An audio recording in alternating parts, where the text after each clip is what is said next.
প্রচণ্ড গরমে হাঁপিয়ে উঠেছে নিউ ইয়র্কের বাসিন্দারা। তাই তো অসহনীয় এ তাপ থেকে রেহাই পেতে একটু ছায়া পেলে সেখানে বিশ্রাম নিচ্ছেন তারা। কেউ বা বাড়ির বাইরেও বের হওয়ার সাহস পাচ্ছেন না।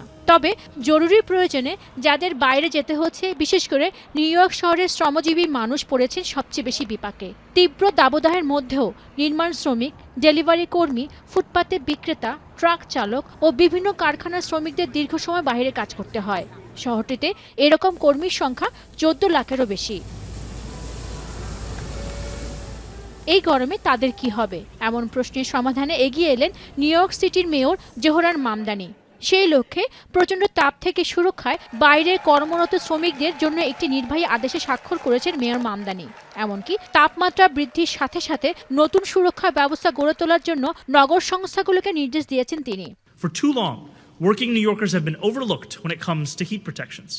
Legislation and other efforts that would create an enforceable workplace heat standard on both the state and federal levels have been stalled for years.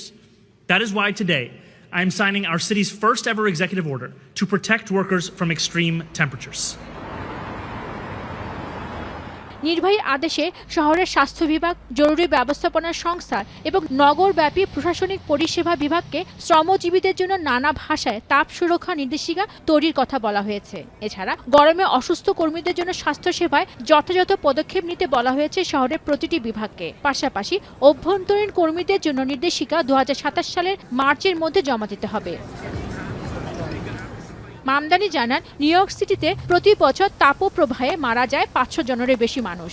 এছাড়া জলবায়ু পরিবর্তনের কারণে গ্রীষ্মকাল আরও বিপজ্জনক হয়ে উঠেছে বলেও মন্তব্য করেন তিনি। এদিকে এই আদেশটিকে নিউ ইয়র্ক শহরের ইতিহাসে প্রথম উদ্যোগ বলে অভিহিত করেছে সিটি হল। পেনুগা সুলতানা, এখন বিশ্ব।